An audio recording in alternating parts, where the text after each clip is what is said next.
Welcome, movie fans. Thanks for joining us for episode 91 of Reading Between the Reels, the premier podcasts of Americans portraying English icons. If you're a new listener, we're so glad you found us. And if you've been enjoying the show, please tell someone about us. Post on X or Facebook, write a review in your favorite podcast catcher, or just recommend the show to a friend. I'm Craig Dickinson. I'm joined tonight by my co-host, Justin Eldon. Corey Hatchman's out, but we'll be back soon. How's it going, Justin? Pretty good. Please, if you enjoy it, tell a friend. Craig doesn't let us eat unless we get so many listens. Some of us have been a little hungrier than others. Anyway, what are we talking about tonight, Justin? Help me out here. What are we doing? We are talking about Sherlock Holmes, released in 2009, led by Robert Downey Jr. Yeah. I mean, I've always been a huge fan of Robert Downey Jr. and then he wins the Oscar and wanted to do a Downey movie, and this is one that I really like. And also, it's directed by Guy Ritchie, who's of course doing the upcoming Ministry of Ungentlemanly Warfare. So I thought that kind of fit together nicely for what we're talking about tonight. And oh yeah, that's a nice little cross section there, right? What do you think about the movie? Overall thoughts on Sherlock Holmes, there, Justin? Overall thoughts. So let's go into some backstory so audience knows where I'm coming from. There was a period where I didn't watch any movies for 2 years. I was on a mission for my church. So from 2007 to 2009, I had not seen a single movie. I was not aware of any movies that came out. You just kind of like shut yourself off for those 2 years, like a monk or a nun or a So in 2009, end of 2009, I started watching movies again once I finished my mission for my church. And it was like you had some real amazing movies in that era. You had this one. You had Star Trek, which I know is divisive. Like some people don't like that movie. I liked it because I'm not a Trekkie. You had Dark Knight Returns. What were some other ones? There were some amazing movies that came out in that time. Oh, Iron Man. Obviously. The beginning of the MCU. And yeah. And I was just so confused. I'm like, oh my goodness, movies got so good. What happened in the time that I was gone? And this, like, even watching it now, like sometimes I watch movies during that time period now, and I'm like, okay, it's not as good as I remember because I was kind of like starved for entertainment. This movie completely holds up. Holy cow, I think this movie has only gotten better with age. I don't think anything really went out of style in terms of like the dialogue or the directing or the acting or anything. Like this whole movie, start to finish, is just really, really well done. Obviously, Robert Downey Jr. carries this thing. Like, he is the heart and soul of this movie. I think this probably would have been forgotten if it wasn't Robert Downey Jr. Like, it probably would have done pretty well, but then no one really would have cared to see it again, or it wouldn't still be in today's, like, it wouldn't be as culturally relevant, I should say, if it wasn't for Robert Downey Jr. And then, obviously, just the chemistry between him and Jude Law is fantastic. Robert Downey Jr. probably could have just been fine on his own, but both of those actors like portray this particular version of Sherlock and Holmes just so well, and we've seen so many iterations of them, but this one is fantastic. Yeah, I love that you brought up the Jude Law thing too, because there was a point where Jude Law had, like, he was the guy, he was the it guy, and he was like 5 movies a year or something ridiculous. He was a big leading actor right around this time, so for him to kind of take a supporting role, which I think is also interesting, as you know, an English guy playing second fiddle to an American playing an English guy, is also kind of an interesting dynamic. But yeah, it's a really, I remember this was a little bit controversial, obviously, because you had Downey playing Sherlock Holmes, and then also this is not, I mean, just aesthetically, right? He's not wearing the deerstalker hat, right? That was like, you could tell right away that they were going to go away from that you're going to have slow motion fights and just a lot of the cinematography, which we'll talk about. It doesn't look like a Sherlock Holmes movie, but it's actually, when you dig in, because I had read a lot of Sherlock Holmes when I was younger and enjoyed a lot of it. And this is actually fairly true to the books. They're kind of expanding on certain things that were just only hinted at, but it's not, it doesn't like break canon or anything, which it kind of, I think a lot of people were, this doesn't look like something from the BBC, and so therefore maybe it's not authentic or traditional or whatnot. But I think it actually did, but it ended up having a really good response once people actually got in and saw that it was its own thing, and but still fit with within the established canon. Another thing I just thought was really interesting was that it's not an origin story. And I know this is around the time too where you're getting Star Trek 2009. You had Batman Begins a few years earlier. They did this with Bond, right? And then, but this is actually kind of the end of their partnership, at least initially. That's kind of how it looks. And I thought that was kind of an interesting take. Yeah, it's like an older, more seasoned Holmes. Yeah. So I've only ever read one Sherlock short book, novel, whatever. And yeah, I would agree. I didn't think about that. It doesn't really break canon. It does make him quite a bit more action hero-y than he seems to be portrayed otherwise, but I think it lends itself pretty well to film. Like, I don't think anyone was complaining about that, because those are some of the best scenes, especially when we can get more into this in cinematography, but especially when he's slowing down the fights and explaining the fights and then actually acting on his like calculations. That is so good. Yeah, so let's go ahead and jump in then to cinematography. What are some of the things that you noticed? Composition, color, camera work. Okay, so camera work. Let's talk about the fights. I guess that's probably gonna be a chunk of this. Apparently the term for Guy Ritchie's way of doing these fights, where he will slow things down and then speed things up. Apparently, it's called the slow motion speed ramp. I've never heard that, but I guess that's what the internet's calling it. And I think it's such a wonderful way, because, okay, you watch a movie, let's say The Bourne Identity. You watch a movie and they're hitting, they're punching, and you're like, oh, that's cool. Oh, that takes a lot of skill. But at the end of the fight scene, you don't really know what's going on. Obviously that person, you can assume in the realm of that world, has trained and practiced, but you don't really get to appreciate that, I guess. And doing it this way, where he calculates out all of his moves, you can see his own genius, and then you can see him execute it. And it goes, you get a slow-mo version, and then you get a normal speed version, or maybe it's even sped up a little bit. I just love it. It's such a fantastic way of doing that, and at the same time showing his brilliance. So much so that when the movie Ender's Game came out, when did that come out? 2013, 4 years later. I remember going to see the movie Ender's Game, and I love the books. I've read a ton of the books multiple times. Fantastic. I was so excited for the movie. And then in Ender's Game, I was like, oh, they better do the Sherlock thing. His brain should work like Sherlock's brain. Absolutely. And they didn't, and I was so disappointed. And that was an impossible thing for me to require of them.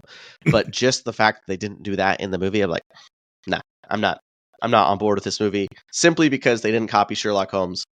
It was bad for other reasons. But no, his ability to keep the audience engaged while also showing character development in a fight scene is amazing. I absolutely love it. I was hooked from the first 5 minutes, just knowing that we're going to get more of those fights. They're awesome. Yeah, I'm really glad you brought that up, because I remember when I saw the trailers for that was the thing. I was like, well, you just turn him into an action hero? That's not who Sherlock Holmes is. But when they do show he's really good at fighting because of how smart he is and how observant he is, I thought that was just a brilliant masterstroke. And then to do that with the camera work, to watch, we're zooming in here. This is specifically what he's looking at. So you kind of get to vicariously see it through his eyes. I thought was just really, really smart. A couple of things I wanted to point out, composition wise, there's some interesting things that I've seen this movie several times, but looking for this time through, I noticed some different things. When Holmes visits Blackwood in prison, there's a couple of parallel close-ups that happen, and so it's a close-up on Blackwood's face, and then Holmes is just kind of out of focus over his shoulder, And the way I read that is that Blackwood's completely self-absorbed, because he is. Like, Holmes is just almost like just a little annoyance there. And that he sees the world through this distorted viewpoint. And then they flip it around, which I thought was also really interesting. That Blackwood's over his shoulder as he's predicting the further murders. And he's out of focus. And so it's kind of interesting that, like, and he's telling Holmes, like, there's nothing you can do to stop this. And it's not clear what's about to happen, as Blackwood's not clear behind Holmes. So I thought that was kind of a cool flip-flop of the setups, and with clearly intentionality behind them. And the film, in a lot of subtle ways, because Blackwood doesn't actually have a whole lot of screen time. So they have to characterize him pretty quickly in the short amount of time he's on screen. And they do that really well, like, Craig, what you're saying with, like, the camera work and in and out of focus. But also, one of the first introductions to him, and I think they actually do this twice, if maybe 3 times. I wasn't sure in my notes. But they kind of, like, zoom in on a snaggletooth a little bit, which, I mean, right off the bat, good guys don't have crooked teeth. You don't see that, even in London. Sorry to our English listeners. Oh, yeah. I hope we don't have any English. Yeah, it's a stereotype. We don't anymore, that's for sure. Wait, that's not how that's not how that works. Anyway, so they like zoom in on his tooth a couple different times. But they also, when he moves around, especially at the beginning, where as the audience you're still questioning, is he supernatural or not? They have like a beast snarl as he moves, like every time, but like it's quicker and more sped up than that. But you quickly get the sense that this guy's creepy and weird and quite possibly supernatural, which is, I guess, the whole premise of the movie is Holmes is trying to disprove any sort of supernatural activity. Yeah, they go right up to the line on a couple things, right? Because it's very, if you don't know Sherlock Holmes, you're thinking, oh, this is going to be something supernatural. But you're like, no, he's always disproven stuff. Hound of the Baskervilles all the way back. That it looks like it's going to be that way. And had they gone a supernatural way, that would have been an issue. Some other things I really liked, the color. I like. I mean, I'm a Snyder fan, so I like desaturated, which this film has a lot of that. But it's 19th century London. That's going to look like that. It's dirty and dingy. It's going to be dirty. It's going to be gross. Some deep shadows. Love that. Except for Irene Adler is very colorful. She's like the one character that kind of stands out. She's got like that deep blue coat and this dark pink dress. And so I thought that was, she's an American too. So I think that's some very intentional color choices there. Very noticeable, obviously. I didn't like, speaking of shadows, Moriarty, which they do say his name at the end, right? Yeah, at the very end you get to know. We do find it at the very end, yeah. So Moriarty, he was shadowed, obviously, like, intentionally. Yeah. I thought it was almost to the point where it was distracting. Like, the inside of a carriage should not be that dark. I understand we want to, like, cover his face and stuff, but to me it was distracting. I wish it would have been done a little bit better. Like, maybe you just saw a little bit of his face, but it was a little much for me. It was a little distracting. Gotcha. A couple other things I just want to point out real quick, just camera work. I really liked when the fight with Dredger, the huge French guy, where you have this great mix of high and low angles, like extreme, to really emphasize the hugeness of him and the difference in their sizes. And then when the chase scene happens, that there's this like it's an upside down angle, and then it swings around all the way through, which is pretty great. And the last thing I had was, it's actually part of that fight too. There's so much in that fight that's just amazing. The quick following shots of the electric current traveling along when he hits the little, like, the cattle prod thing. Oh yeah, watch it, bing, bing, bing, and then it hits him. But which is just that kind of stuff. I love how I love how excited he is. Like, in the middle of the fight, he's fighting for his life, and he's just excited that thing is like, ooh, technology I've never encountered before. This is great. Yes. I just looked up the height difference. So Robert Downey Jr. is 5'8". That is surprising. And that's the little guy that plays Dredger, Robert Mallier, I think is how you pronounce that, is 6'11". Wait, That can't be right. Sure. That is right. 6'11". Holy cow, that guy's Yeah. huge. Wow, I didn't realize that either. But so yeah, but he looks like he's Yeah, like I 9 thought feet it tall was in that camera fight. work, but no. Yeah. I mean, some of it is, but yeah, he's just naturally I just huge. love in that fight too how polite they are to each other. He's like, no, Yes. take your time, and they're gentlemanly. But he's literally going to kill him. But yeah, it is kind of striking how nice they are. I like it. Let's go ahead and move on to sound. First thing I got to mention right off the bat is that this had an Oscar nomination for the score. Hans Zimmer does, and again, I love Hans Zimmer. But lost. I checked this out today. It lost to Michael Giacchino's Up, which is a fantastic score. So I don't feel too bad. Oh yeah, but okay, all right. Yeah, I know. Both worthy selections. What are some things you liked about the sound in this film, though, Justin? Oh, obviously the score. Like that score, I don't know what instrument that is. It's like out of tune almost. Piano. It's an out of tune piano. Is that no? I thought that was like a stringed instrument. Well, is it really an out of tune piano? Pianos are stringed instruments. Well, I know, but I mean like more traditional. Shut up, Craig. I know. Well, there's traditional strings in there too. There's like violin and stuff, but the main title it just adds to what the main title is stringed, or is it out of tune piano? Which is I think it's out of tune piano. Oh, okay, interesting.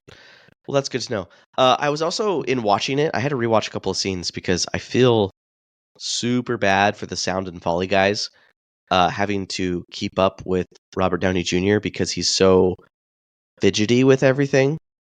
He's constantly grabbing things and like moving them around, and he's like shuffling his feet, and just he makes use of like his actor's physical space, and to try and like record all the sounds that he would be making must have just been such a pain.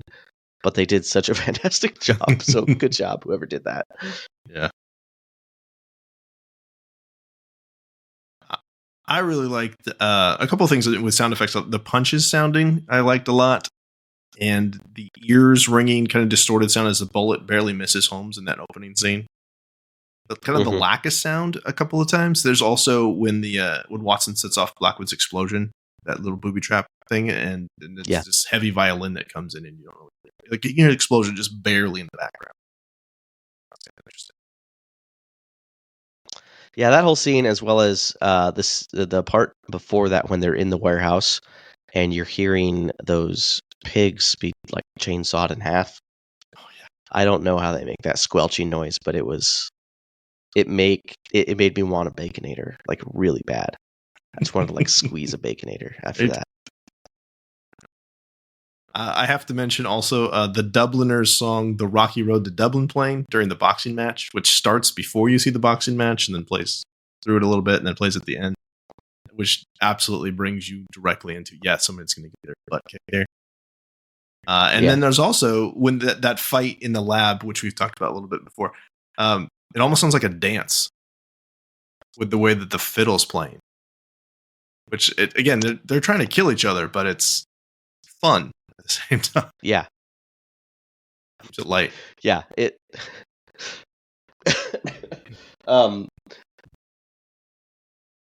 No, that scene where, like we said, when Holmes first gets that like cattle prod type thing, the noises that thing makes just in general, and it punctuates a lot of the music in the background as well, so perfectly. And it just, you're having a good time. Holmes is having a good time. Dredger is having less than a good time, but he's still being, respectful about it. No, it's just fun. It's fun. It's a fun movie. And then for vocal sounds, I mean, the first thing I had was just how Holmes narrates his fights before they happen to kind of clue us in on what's going to happen. Then you get to see it, which the payoff of it is just brilliant because you're like, I'm going to be looking for those things. And like I said, it's slow-mo during the narration part, and then you see it at regular or even the faster speed. And you have to kind of follow it. There's a couple other things too. I like there's when he's trying to solve the mystery after Watson's blown up, he can kind of hear all the voices of past clues. You get to hear some past dialogue, which is kind of cool. Again, so bringing us into his mind.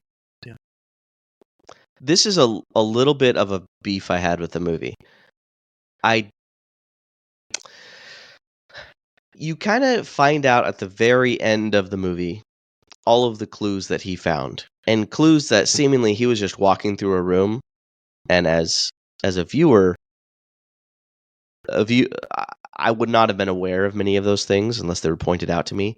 So I kind of wish the movie would have taken me along for the ride at the moment instead of just telling me at the end, the last like 5-10 minutes. Because there's a lot of scenes where it's like, oh, I didn't know I was supposed to be looking for clues, and like he has a lot of flashbacks and things like that to explain when he's explaining the clues. But on the first viewing, there wasn't a whole lot of payoff. Like it was kind of like, darn it, okay, I didn't know that's what I was supposed to be doing. On subsequent viewings, it's a little bit better because you can kind of remember, oh, I see what he was talking about before, or whatever it may be. So I do wish he would have spent some time explaining as he went along, but what are you going to do? Yeah. Well, and you also have him at the end when he's talking to Blackwood and telling Blackwood how he knows how he survived, and then they show the visuals with that one, which I think is really helpful. Yeah. But I guess in the moment I would have liked to, like, for example, when he's explaining like the burial site, the tomb he was in. Yeah. Like we see him lick the stone, and then later he tells us, oh, it was glue made of this, this, and this. Tell us at the time. I would have liked to have known it at the time. But yeah, I will say that I had misremembered how that reveal had happened. And so I was this time watching, expecting him to say something about it, about how like the honey and whatever had sealed that back up again. So I get what you're saying, because I'm like, oh, it would have made sense here. My brain was like, this is the scene where he tells us that, but he doesn't tell us until the end. He's kind of holding all of those cards against his chest until the very end. So yeah, I totally get that. Well, and I kind of understand, like, okay, maybe they want to go the route of as an audience member, they want you still guessing whether or not this is supernatural. Yeah. But everyone knows that's not what Sherlock Holmes is about. So just, I don't know, be upfront with us, I suppose. Another example of that would be when he is in the office with Coward, and he takes off the handcuffs and like slides the handcuffs to him. And then later you find out that the inspector gave him the key. Why don't you just show us that from the get-go? Or not show us at all? Like, I think we can all assume Holmes can pick a lock. Like, I didn't need to see the inspector giving him a key. Yeah, that felt extraneous to me. But he had to get the key. He's wily enough to figure it out. Yeah, I don't think anyone would bat an eye. How did he get the handcuffs off? It's like, we know how he can do that. We saw him picking the lock earlier. Yeah, exactly. Okay. Anything else you want to say on sound, or should we move down to performance and specifically dialogue? I don't think so. I think a lot of it was just like, the narration, voiceover. We talked about the cattle prod. No, let's move on. All right. Okay. Do you have a favorite line or two of dialogue that you want to throw out? Can I mix this up a little bit and go on a little bit of a rant? Do it, dude. Sorry. Yeah. Mary, the actress that plays Mary. Kelly Riley, yes, from Yellowstone. Come on. I hate her in Yellowstone, too. I hate her. How do you hate Beth? What's wrong with you? I hate her stupid face. Oh, she's amazing. Something about the way she talks and looks. She's insane. But this is like her without with her normal accent, because she's British. Nah, like her unfair confidence. Nope, don't like her. Don't like her one bit. Sorry, Kelly Riley fans. I'm already a little jaded. I don't feel like she did a very good job. I think Jude Law can do better. But wow. That scene in the restaurant, where love that scene. She asks him, she asks Sherlock, "Oh, do your deductive reasoning thing on me," and then he does it, and then she gets mad about it. Yeah. Like, no, you asked him. You don't get to throw wine in his face. He did the thing you wanted him to do. He just made a mistake. Yeah. Don't like that. And I blame the actress specifically. Kelly Riley. Yeah, I remember seeing Yellowstone and going, "Oh, that's the lady from Sherlock Holmes," because that was the main thing that I had seen her. Yeah, I remember seeing Yellowstone and going, "Where do I know her ugly mug from?" Oh, good lord. Mm. Okay. Not a fan of Kelly Riley is just No, okay. not a fan. Okay. Well, I'm going to throw out a line of dialogue while you're thinking of one that you can throw out. This is one the conversation. Is it the first conversation? I think it's the first one with Irene. But anyway, Irene says, "Why are you always so suspicious?" And Sherlock says, "Should I answer chronologically or alphabetically?" I said that to a student today. Did you really? I'm not even kidding. Oh man, that's a great Mr. one. Eldon, can I sit by my friend? No. Well, why not? Well, I don't trust you anymore. Why not? Should I answer chronologically or alphabetically? And the joke failed because the student didn't know what chronologically meant. But I thought it was funny. 8th graders. Yeah. Yeah. Okay. Yeah, as soon as I heard that, I'm like, I'm going to use that on somebody. Oh, I gotta store that away. Yeah, that's a good one. Any others? So there are a lot. Sherlock Holmes says so many good one-liners, and it's like repeating them that aren't even any good because the way he says them. So I'm going to say this one without his wonderful delivery. But the line right after he is done like practicing the dark arts, like going through the process as if he would, as if Lord Blackwood would. He says, "My journey took me somewhat further down the rabbit hole than I intended, and though I dirtied my fluffy white tail, I have emerged enlightened." Like he's just so... I had that one too. It's so good. Here's another one that you can kind of use with students. This is when they get to Blackwood's tomb. It's broken open. He's talking to Lestrade. "What are the coffin, Lestrade?" And Lestrade says, "Well, we are in the process of bringing it up." And then he looks, and nobody's moving at all. And he says, "Indeed. What stage of the process? Contemplative?" Like I could so use that on a student. I'm almost done with my paper. Well, what stage are you at? Contemplative? Yeah. Yeah. So good. A lot of the banter between Watson and Holmes is great too. Like when Holmes takes and points the violin bow, or was it his cane? No, it's was it his cane or violin bow? It's the violin bow. He's like, I'll read it here, but get that out of my face. It's not in your face; it's in my hand. Get what's in your hand out of my face. Like, he's just so petty, and I love it. Oh, yeah. Like he's eccentric in all the right ways, and Jude Law is so straight and narrow, and like he's a military man, as they mention a couple different times. They work so perfectly. That whole thing. I'm not going to quote the whole thing, but that first conversation that we get to see them have when he invites him to dinner. And it goes back and forth. It's like a ping pong match. And then it gets to the end and it's like, "You wear a jacket. You wear a jacket." That whole he's just such a child. I thought we decided it was too small on you. You decided that. Yeah. Or in another life you'd have made an excellent criminal. Yes. Yep. And you, sir, an excellent policeman. Like so the little Lestrade. jabs. Oh, it's so good. Jabs at Lestrade. Yeah. I love that stuff. I can't separate Robert Downey Jr. From Sherlock Holmes and Tony Stark. Like I feel like he must be somewhere a mixture, maybe not quite as witty as Sherlock, but I feel like he's got to be a mixture of those two characters. Yeah. He plays smartass too well to not be highly intelligent. Yes. Like he often plays a very smart character. I think this is I said this to you before, so maybe we'll have some viewers disagree. Maybe we can put this on the socials. This is probably, in my opinion, Robert Downey Jr.'s best role. Maybe not his best movie, but his best role. Yeah. Followed closely by Dr. Dolittle. Just kidding. Well, I just remember when I saw him playing Tony Stark, I was like, "Oh, he's playing himself." That just kind of felt like when you see him in interviews, and even now, like it just feels like that's who he is.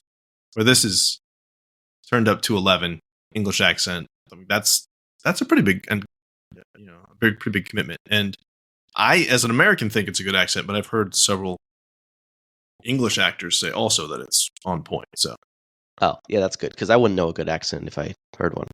Yeah, so. I know movie accents. I think, but yeah, I would not consider myself an expert. And then, kind of moving along with, I guess, performances. The fellow that plays Lord Blackwood, Mark Strong. Love him. I love him as a villain. Yep. He is fantastic. He's like sullen and devious without even speaking. I think he's great. I used to work at T-Mobile for a long time, and I had a customer once that looked just like Mark Strong, and I was slightly scared every time I interacted with him. Like I couldn't interact with the guy. Yeah, he does this. Mark Strong is also in Robin Hood with I always forget that guy's name. Javert from Les Mis. What's his name in Robin Russell Hood? Crowe? Russell Crowe. Thank you. It's on my list. I gotta watch that movie. I didn't want to jump ahead, but dang, is he bad guy? No, he's the bad guy in that, and he plays a really good bad guy. And then is he also in Ocean's 11? Is that him? No, that's Andy Garcia. There's some similarities there. No, but he played Sinestro in Green Lantern and was probably, I know you're gonna hate to say this because big Ryan Reynolds fan you are, probably the best thing in that movie. He's a really good Sinestro, and and then to get to see his turn, that's a thing I'm sad that we didn't actually see. Oh, it is Andy Garcia. Andy Garcia looks a little bit like Mark Strong. A little bit. I get them mixed up. He's also he's in Shazam too. He's the bad guy in Shazam. He's maybe that's what I'm thinking of. Yeah, that's probably what you're thinking of. I liked Green Lantern. I thought that was a fine movie. I like it too, but doesn't deserve the hate. I was entertained. Yeah. It's not great, but it's not bad. I will say, just kind of tying it back to performance a little bit, Blackwood's, he pretty much never blinks. He does a couple of times, but he kind of just has that steely-eyed stare, and his eyes are so dark, and they. Ooh, yeah. I think that was a big part of his performance, that he just was kind of unnerving in the way that he would just bore holes in you with a stare. Yeah, he doesn't do, like, he's not going to win any awards for this. Well, I mean, it's been quite some time, so obviously not. But, I don't feel like he acted his little heart out, but he played the role incredibly well. He didn't need to go crazy with it, and props to him. No, you know what? That's a good point. I think that's a really good point. He's not, like, mustache twirling. He's kind of minimalist in what he's doing. Mm-hmm. And therefore more menacing with his voice and everything. It's not over the top. It's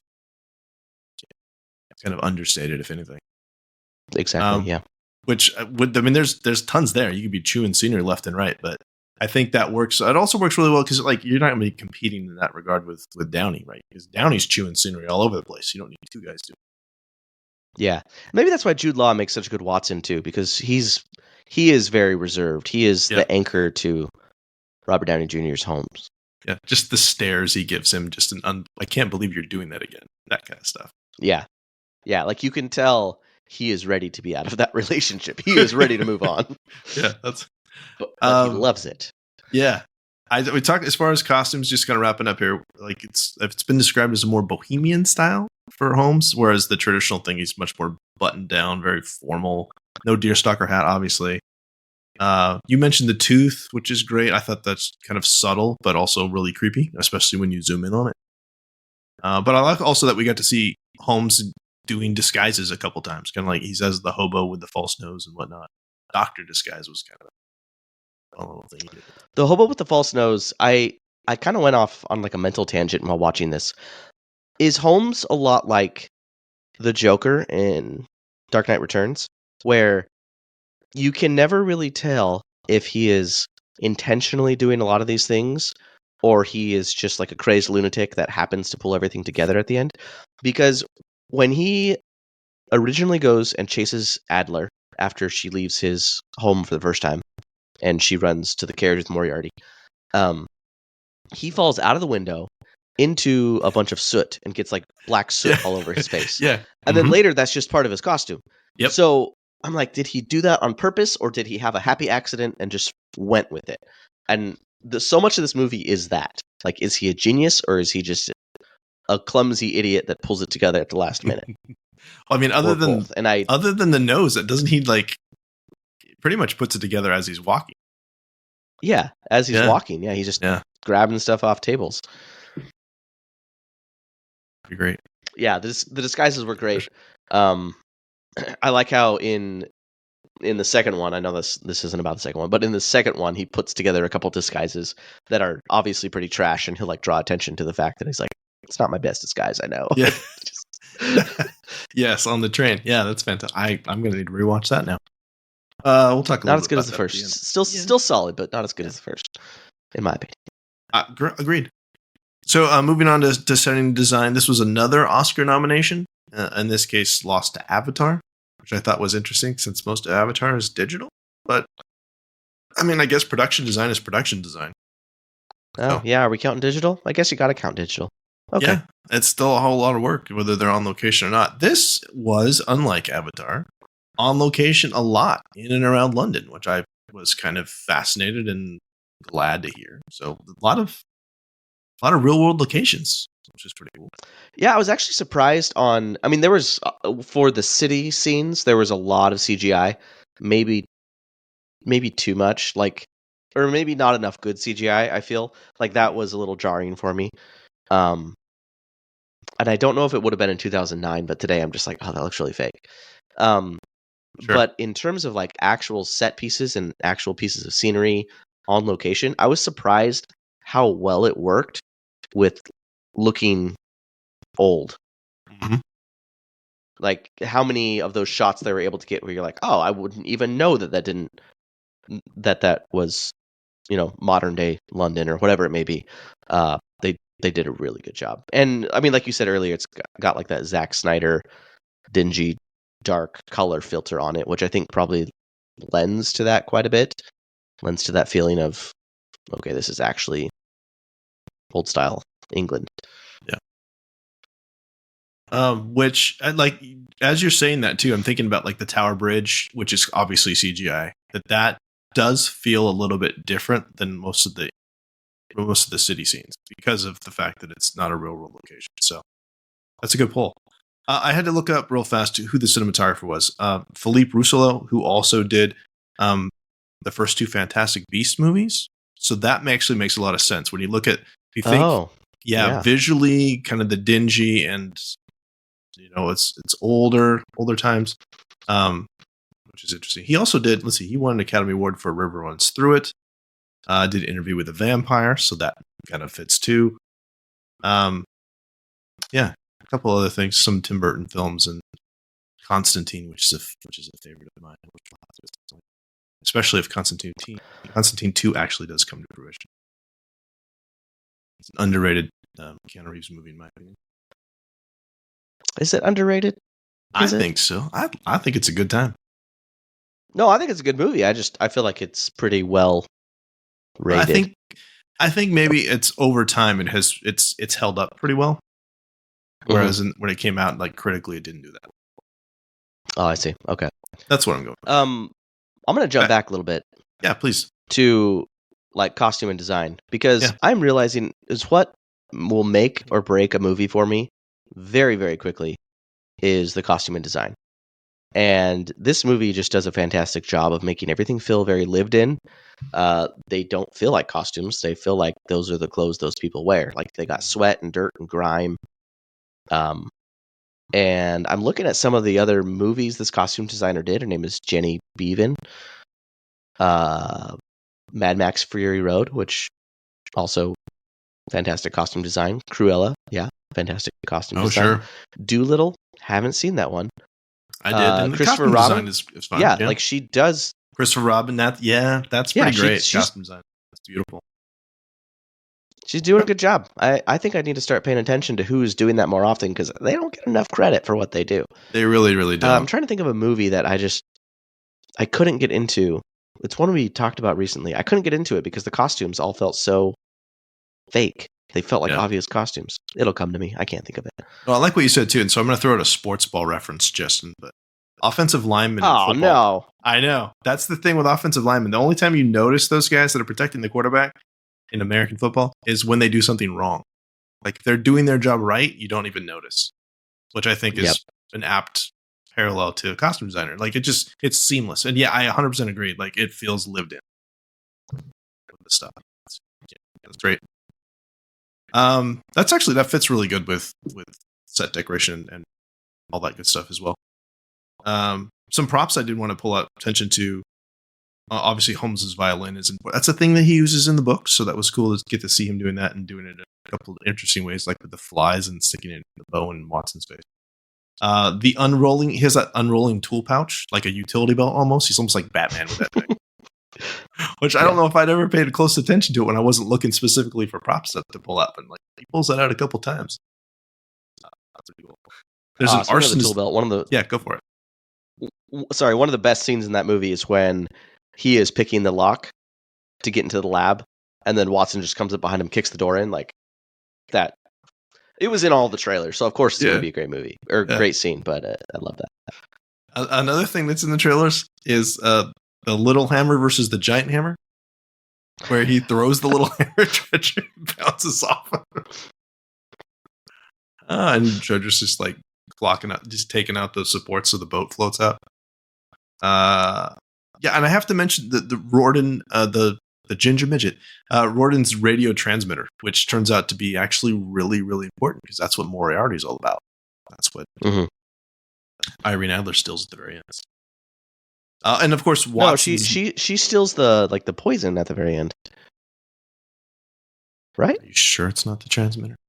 Because that's what he was. No, thinking. Yeah, she steals the poison as a distraction for Moriarty to go steal the transmitter. Right. Oh, that's right. My bad. No, you're right. That's the red herring. She's taking that so that he can come in later and get it. Wait, and then what did Moriarty use the transmitter for? Does he use that in the second one? I don't think so. It's been a while since I've revisited that, but we can just assume that he's going to use it for nefarious purposes very, very soon. So, yeah, listeners, if you know, anyway. like, go ahead and chime in and let us, especially if we miss details, like when Justin keeps calling it The Dark Knight Returns when it's called The Dark Knight. Feel free to chime in. Here's the thing. I screwed up just a few seconds ago. You see, the thing is this. I'm going to defend this. I have a hard time with Batman movie names. I don't know what it is about that franchise, but I cannot name them. And I thought I'm going to be a man this time, and I'm going to call it Batman Returns. Wait, Dark Knight Returns? What's it called? It's just called The Dark Knight. You want the one with Heath Ledger? That's just The Dark Knight? It's just The Dark Knight. So what's the third one called? The Dark Knight Rises. There is no Dark Knight Returns? There is Dark Knight Returns, but that is a comic book by Frank Miller that they did do some animated versions of that. So there is a film that's animated. Yeah. Well, I decided to be a man and use the real name, but apparently I got the name. I'm so embarrassed. See, we get to talk about Zack Snyder, though. That's the mech suit that Ben Affleck is wearing. That's pulled from that in Batman v Superman. So, great film. I'm sorry. That is only the third mistake I've ever made in my life. So I'm glad you were all here to witness that. Hey, I just got the wrong thing that I read none of those stools. So. The last thing I want to say about props is I love that they have Watson's notes, just because if I forget that actually all of Sherlock Holmes' stories are written as if Watson is the writer. He's telling that this is our adventure that we did this, and I love the fact that it's in first person. I don't generally like first person, but I love it in this regard. So you can really get firsthand account. This is what Holmes is doing right now, just a few minutes ago. Is there a thing from the books that so right at the beginning, after they catch Blackwood for the first time, they go to take a picture and Sherlock covers his face right before the picture. Is that something from the books? Does he not like his photograph taken or something? I don't remember. That's a good question. I love that title sequence. Maybe. Yeah. Which apparently Guy Ritchie is like kind of known for his cool title sequences. I did not know that until I studied up on Guy Ritchie quite a bit.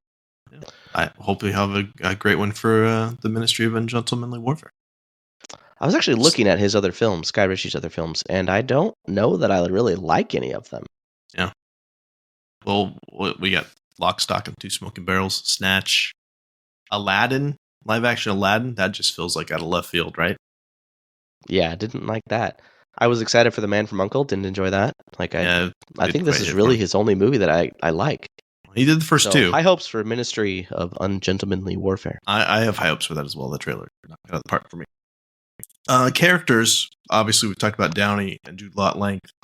Mark Strong, of course. Rachel McAdams, should call her out as Irene Adler. She's quite good in this, I think.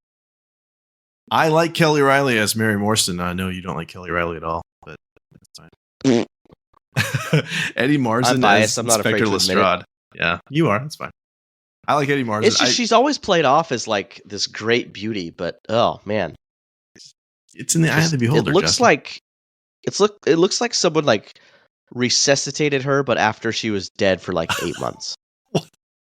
She's like, oh, the CPR finally worked. She's only slightly decomposed. Like, oh, I don't. Wow. Mm-mm. Of course. Yeah, I'm not going to throw you under the bus. We'll move on. All right. I thought what was interesting is, it's weird. So Andrew Jack is the voice of Professor Moriarty. He is a voice actor and also played what's his name? He's in Force Awakens. Amat, I think, is his last name. He's the old guy with the kind of the mullet. That's in the scene where they're talking about going to destroy a Starkiller base. And of course he's replaced by Jared Harris. It's not Jared Harris. Jared Harris doesn't do the voice? He does not in the original one. From my research, it said that he has redubbed his lines for later home media releases and television broadcasts. But I watched this on the digital version. I would have assumed it would have been updated for that, and it was not. It was still Andrew Jackson. Oh, I was like, oh, sweet, I want to hear that. Yeah. When I watched it, I was surprised because it was what's Moriarty's name in the second one? The actor's name? Jared Harris. Harris. I was surprised that it was his voice. I'm like, oh, that they'd already cast this by the time the first one came around. But he redubbed them, you say? Yeah, I would like to hear that version. I'm sure it's probably on YouTube or whatnot. Yeah, it's like putting Ian McDiarmid into Empire Strikes Back. I like Jared Harris. I'm a big fan of his from Fringe. I don't like it when they do that. I don't like it when they go back and change movies. Keep them how they are. Okay. What does our audience think? I wonder. We should ask that. Yeah. Moving down to. I'm actually curious. Yeah, I am legit curious. Hero's Journey? Nope. Doesn't fit. No, he's firmly in the camp of I'm a hero. Right from the get-go. He's fully formed, which again was just kind of going back to my earlier point about you'd think if it's the first in a series that maybe it's early in his career, but being super late in his career, I thought was like really at the end of the career. At least is how it's set up. I thought was kind of an interesting take. Well, if this is going along with the books and it is supposed to be from Watson's perspective, no, he doesn't really fit Hero's Journey either. He is reluctant, but he doesn't. Not everything does. And that's fine. I was trying to force it. Round pick. But I did put, as far as world building, that it feels fully developed. This world does, because he's been doing this so long. That it's always interesting, I think, to drop him in medias res. I think that's actually probably more interesting than seeing another origin story. I mean, there is if you're interested, there is a movie out there called Young Sherlock Holmes, which I loved. I think that's 1985. First instance of CGI where you actually see at boarding school where Holmes meets Watson for the first time. I love that movie so very much. Oh. Yeah, it's a lot of fun. I think it still holds up because period pieces, I think, tend to hold up pretty stinking well. They don't over rely on special effects or anything. How do you feel this compares to the BBC Sherlock Holmes with Benedict Cumberbatch? I love them both. I think they're just very different animals. I mean, I do love Benedict Cumberbatch, Sherlock Holmes. He's such an a-hole. A high functioning sociopath. He does play a good a-hole. I think that's what he calls himself. It's been a while since I've watched. I'm going to steal this from you, Craig. But it was a missed opportunity when, again, stealing this from you in the MCU when they met Doctor Strange and Iron Man, and they didn't make a Sherlock Holmes reference. Yeah. What are you doing, writers? What are you doing? It's right there. That's kind of silly. They introduce them, like they're literally introduce themselves to each other, and they don't do that. Sure. He could have even just said, no, duh, Sherlock, or something. That would have been it right there. Boom.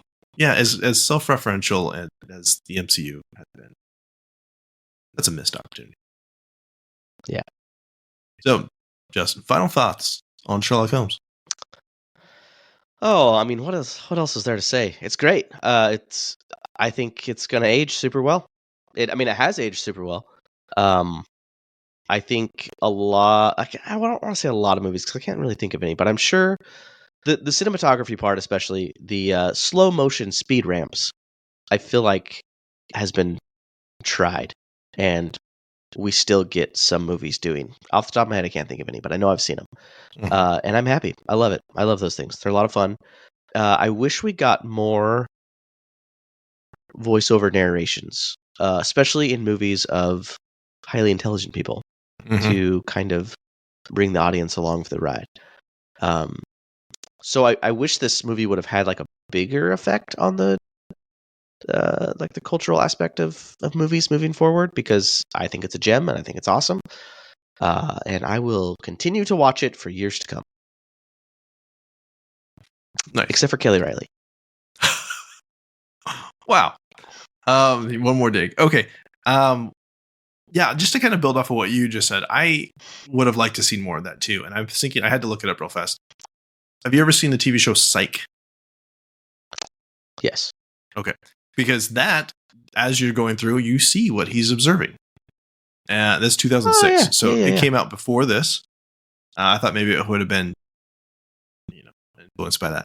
And then also the first season of CW's The Flash actually had that quite a bit as well. They went away from that, but I enjoyed watching that kind of stuff, to see smart people notice stuff and to show us that. I don't think that you necessarily have to hold all that and then, oh yeah, here's the 17 things I noticed that you could have noticed if you really, you could lead me through some of that stuff. Like my brain doesn't work that fast, right? Yeah. Know what to look for. Well, and I feel like that would work. It would work much better in a shorter form. Like if it was a TV episode, it was 30, 45 minutes or something. You can do that.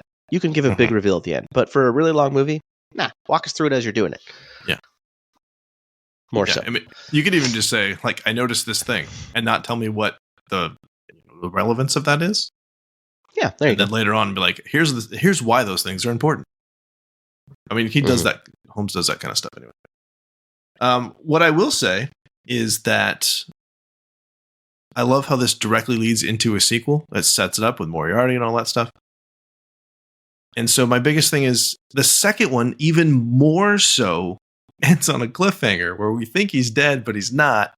And Watson rather doesn't know that he's alive. And we're still waiting on a third movie. And it's just been in development hell for so long. And it's like, there's money on the table. Just make the film. Please. Yeah. It's listed on IMDb, but it has like nothing there.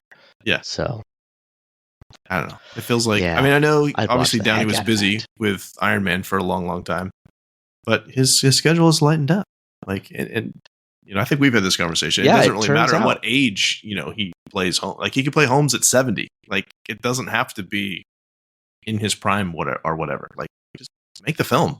Nobody's aged out. Yeah. Even you might not be able to get Kaylee Riley back, and that might make you. She's a big star now. So someone could resuscitate her, dig her right back up. Sorry, Kelly Riley. Sorry, Kelly Riley fans. Oh, like she listens, please. She might. You don't know. Pop in her hearing aid, and I don't know.